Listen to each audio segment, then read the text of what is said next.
సీరియల్లో సినిమాలో నటించాలనుకుంటున్నారా? అయితే వెంటనే మా యాక్టింగ్ స్కూల్లో జాయిన్ అవ్వండి. హాయ్ హలో నమస్తే welcome back to Suman TV. మరి కోల్కతా ఇన్సిడెంట్ పైన మనం చాలా వీడియోస్ చేస్తున్నాము. చాలామంది దీనిపైన మాట్లాడుతున్నారు, అనలైసిస్ చేస్తున్నారు. అసలు టాప్ టు బాటమ్ స్టార్టింగ్ నుంచి ఈ రోజు వరకు చూసుకుంటే నెల దాటిపోయింది ఇన్సిడెంట్ జరిగి, అబ్బాయి పైన అఘాయిత్యం జరిగి. మరి దీని మీద అనేక మంది మాట్లాడుతున్నారు, వాళ్ళ యొక్క బాధని ఎమోషనల్ని వ్యక్తపరుస్తున్నారు. మరి మాటలే కాదు, పాటల రూపంలో కూడా అభయ పైన చాలా వరకు రాస్తున్నారు, పాడుతున్నారు కూడా. మరి మంచి పాట పాడినటువంటి ఒక ఫోక్ సింగర్ నరసింహారావు గారు మనతో పాటు స్టూడియోలో ఉన్నారు. మరి ఏంటి ఆ పాట యొక్క అర్థం ఏంటి, ఆయన ఎందుకు అంత ఎమోషనల్గా ఆ పాట రాశారు అభయ పైన? మరి అభయ పైన అంతకుముందు జరిగిన సంఘటనల పైన కూడా ఇవన్నీ దృష్టిలో పెట్టుకుని పాట రాయడం జరిగిందా? ఏంటి అంత ఎమోషనల్గా ఎందుకు రాశారు ఆడపిల్లల పైన? మరి ఆడపుట్టుకే శాపం అని రాశారు. మరి ఆడపుట్టుక లేకపోతే మరి మన యొక్క ఏమంటారు, ఈ ప్రపంచమే లేదు కదా, మనుగడే ఉండదు కదా. మరి ఏంటి ఆ పాటకి అర్థం? మరి ఇవన్నీ కూడా మాట్లాడడానికి ఈరోజు నరసింహారావు గారు మన సుమన్ టీవీ స్టూడియోలో ఉన్నారు. మరి తనతో మాట్లాడదాము. ఆ పాట కూడా మీ అందరి కోసం ఒకసారి తనతో పాడి వినిపిస్తాను కూడా. నమస్తే అండి. నమస్కారం నరసింహారావు గారు, థ్యాంక్స్ అండి సుమన్ టీవీకి వచ్చినందుకు. ఓకే. మీ పాట విన్నాను నేను. అంటే చాలా మంది మాట్లాడుతున్నారు ఈ కోల్కతా ఇన్సిడెంట్ పైన. మరి అమ్మాయి పైన ఇలా జరిగింది, ఇప్పటివరకు న్యాయం అనేది రాలేదు, ట్విస్ట్లు అయితే వస్తున్నాయి, రోజుకు ఒక న్యూస్ కూడా వస్తుంది, మీరు కూడా వింటున్నారు కదా.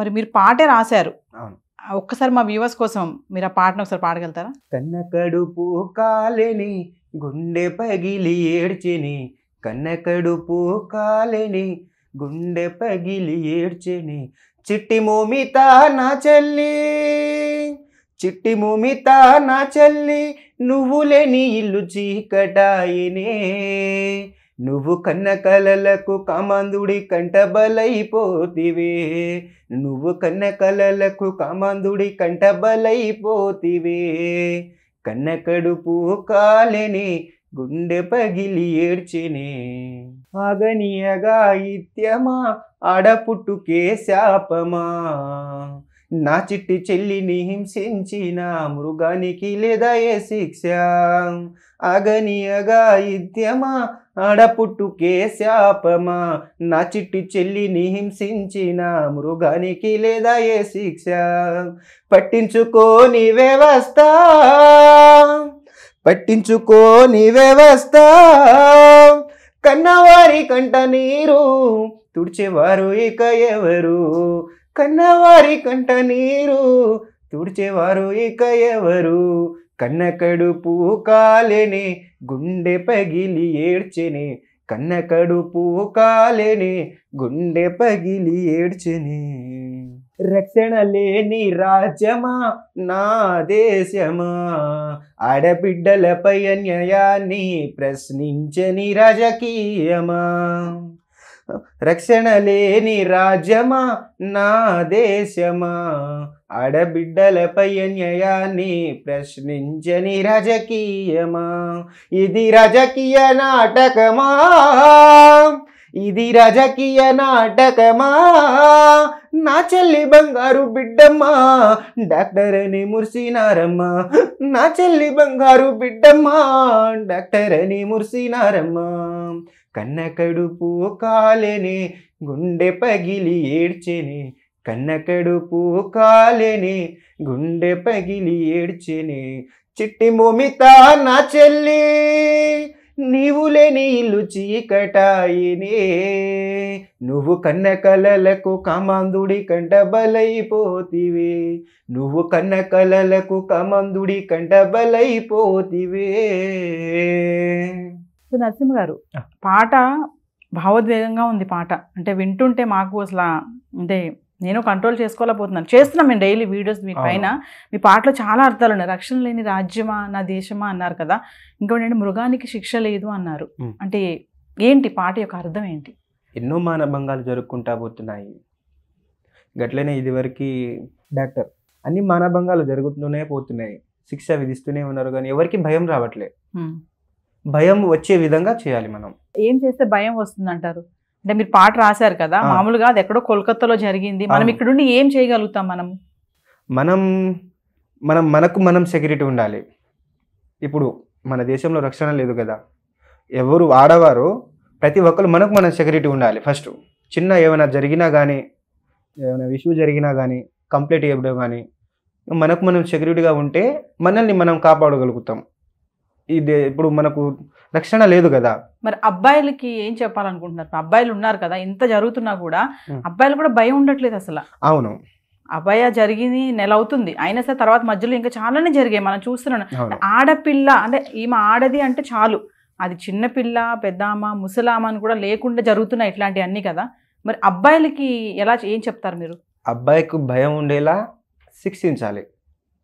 ఆ విధంగా శిక్షిస్తే అబ్బాయి భయం ఉంటుందని నా ఆలోచన.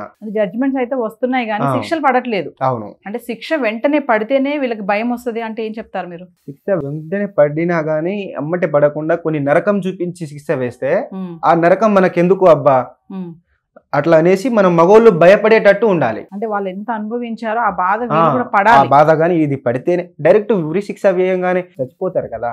ఆ శిక్ష కొంచెం ఇంకా దానికన్నా రెట్టింపు శిక్ష వేస్తే అబ్బా అంత శిక్ష వేశారు అనేసి భయం ఉంటది. నేను అంత తప్పు చేశానన్న భయం ఉంటది. అవును. పట్టించుకొని వ్యవస్థ అన్నారు కదా, అంటే ఎవరిని ప్రశ్నిస్తున్నారు మీరు ఈ లైన్ రాసి? ఇప్పుడు రాజకీయం ఉంది, రాజకీయం డబ్బుతోటి వాటితోటి కొంతమంది బయటకు వచ్చేస్తున్నారు. వ్యవస్థ ఏం చేస్తుంది? డబ్బుతోటి బయటకు వస్తున్నారు. ఇప్పుడు ఈ హాస్పిటల్ ఇన్సిడెంట్ మీరు ఫాలో అవుతున్నారు కదా, మొదటి నుంచి ఆగస్టు 9వ తారీఖు నుంచి నిన్నటి 9వ తారీఖుకి ఒక నెల అయింది అప్పుడే. కానీ దీనిపైన ఇంకా ఎటువంటి స్టేట్మెంట్స్ రాలేదు. సంజయ్ రాయ్ అన్నారు, సందీప్ ఘోష్ ప్రిన్సిపల్ అని చెప్తున్నారు కదా, మీరు ఓవరాల్ గా ఫాలో అవుతున్నారు కదా. మరి ఇంత పాట కూడా రాశారు ఇందులో, రాజ్యానికి రక్షణ లేదు అంటున్నారు, అమ్మాయికి రక్షణ లేదని చెప్తున్నారు. అంటే ఏమనుకుంటున్నారు, ఈ కేసు ఎటువైపు వెళ్తుంది అనుకుంటున్నారు? అసలు మీ యొక్క ఆలోచన ఎలా అనిపిస్తుంది? చాలా ఇన్సిడెంట్స్ చూసారు కదా మీరు, దీంట్లో జస్టిస్ వస్తుంది అనుకుంటున్నారా మీరు? ఇప్పుడు చాలా రోజుల సంది ఉంది, మరి టాపిక్ ఏదేదో చెప్తున్నారు అది ఇది అనేసి సోషల్ మీడియాలో జరుగుతూనే ఉంది. ఇప్పుడు పర్టికులర్గా అనేది ఇప్పుడు ఎట్లా హ్యాండిల్ చేస్తున్నారో అది చూడాలి.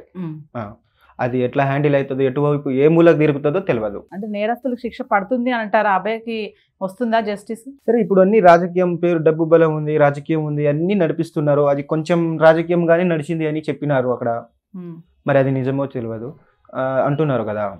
మీరు ఎక్కడి నుంచి వచ్చారు? అంటే మీరు పాటలు పాడతారా? ఇలా నేను పాటలు పాడతా, నేను రాస్తాను. నేను మా బావ శ్రీరామ్ సింగర్ నూజివీడు ఆయనది, ఇద్దరం కలిసి మేము మా సొంత బావ ఇద్దరం కలిసి టాపిక్ గురించి చర్చ చేసుకున్నాం. దాని తర్వాత ఎట్లా రాయాలి ఏమనేది ఇద్దరం అవగాహన చేసుకుని 1 డేలో రాసేసాం పాట.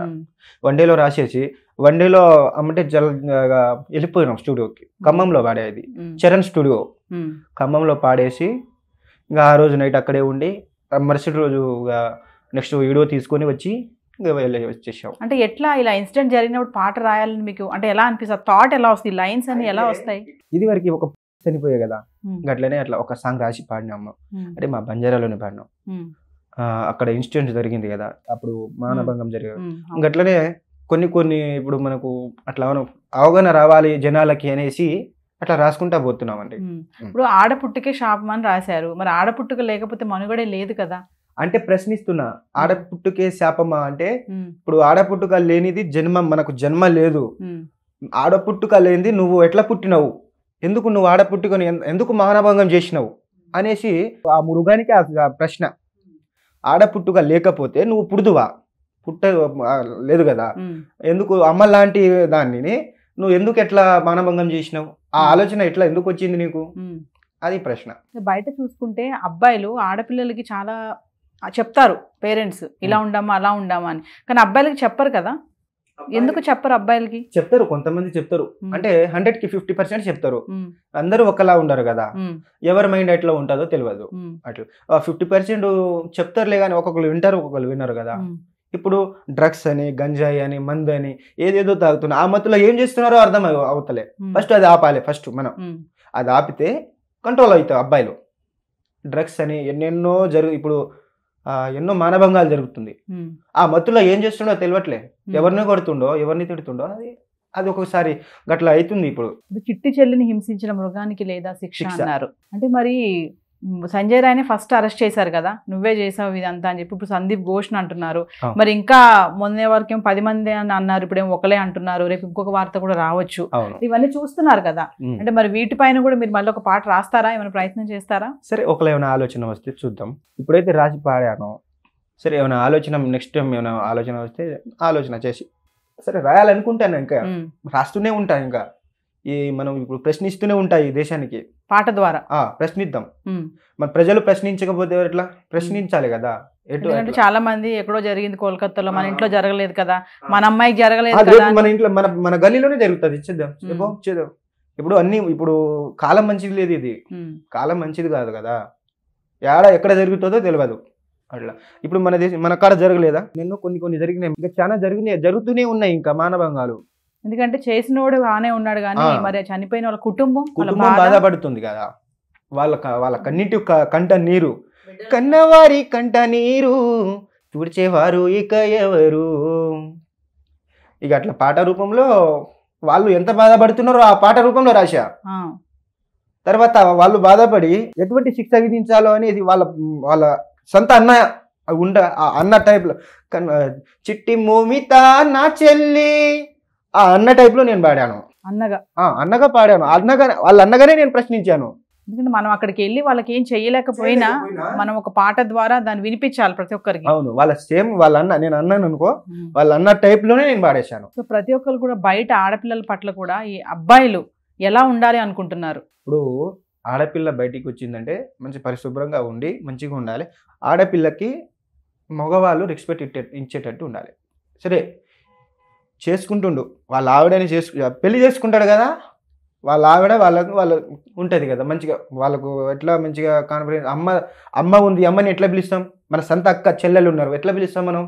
సేమ్ అలానే మనం బయటికి వచ్చినప్పుడు అక్క చెల్లి, ఆడపిల్లల్ని అక్క చెల్లి అమ్మ అని మనం మర్యాద ఇచ్చి పిలవాలి. ఎప్పుడైనా ఎవరైనా ప్రాబ్లంలో ఉంటే మనం హెల్ప్ చేయాలి. ఎవరైనా సరే మన సొంత అక్క అనుకొని మనం హెల్ప్ చేయాలి. కానీ వేరే ఉద్దేశంగా పోతే అట్లా పోకుండా ఉండాలి. ఖచ్చితంగా అబ్బాయిలు అందరూ కూడా బయట ఆడపిల్లల పట్ల కూడా ఇలా ఉంటే ఇలాంటివన్నీ కొంచెం మనం తగ్గించేవచ్చు. ఇలాంటివన్నీ కొంచెం నేరాలన్నీ కూడా. ఎస్, మరొకసారి ఒక ఫస్ట్ లైన్లు పాడతారా? కన్నకడుపు కాలేని గుండె పగిలి ఏడ్చేని, కన్నకడుపు కాలేని గుండె పగిలి ఏడ్చేని, చిట్టి మోమిత నా చెల్లి, చిట్టి మోమిత నా చెల్లి, నువ్వు లేని ఇల్లు చీకటాయనే, నువ్వు కన్న కలలకు కమందుడి కండబలైపోతివే, నువ్వు కన్న కలలకు కమందుడి కంటబలైపోతివే. సో నరసింహ గారు చాలా థ్యాంక్స్ అండి, మా స్టూడియోకి వచ్చి అభయ పైన మంచి పాట పాడి వినిపించారు. చాలా మంది మాట్లాడుతున్నారు ఈ కేసు పైన కూడా. అంటే కొందరు మాట్లాడుతున్నారు, కొందరు ఇలా పాటల రూపంలో. అంటే మనం ఎక్కడో జరిగింది కదా ఇన్సిడెంట్, మనమేం చేస్తాంలో ఇక్కడ ఉండి అనుకోకుండా పాట ద్వారా కానీ ప్రతి ఒక్కరంటే మనం ఇక్కడ నుంచి ఒక న్యాయ పోరాటం చేయొచ్చు. ఇప్పుడు ప్రొటెస్టులు చేస్తున్నారు, ఇక్కడ కూడా చేస్తున్నారు, హైదరాబాద్లో కూడా డాక్టర్సే కానీ చాలా మంది కూడా. సో చూద్దాం మరి మీ పాట ద్వారా కూడా జడ్జ్మెంట్ ఎలా వస్తుంది అనేది. మీరు ఇలాగే ఇంకా మంచి మంచి పాటలు పాడి జనాల్ని ఉత్తేజపరచాలి, ఎందుకంటే పాటల ద్వారా కూడా ఒక మంచి మెసేజ్ వెళ్తుంది కదా. ఖచ్చితంగా థ్యాంక్స్ అండి, సుమన్ టీవీకి వచ్చి పాట పాడి మాకు మంచి మాటలు వినిపించారు. Thank you.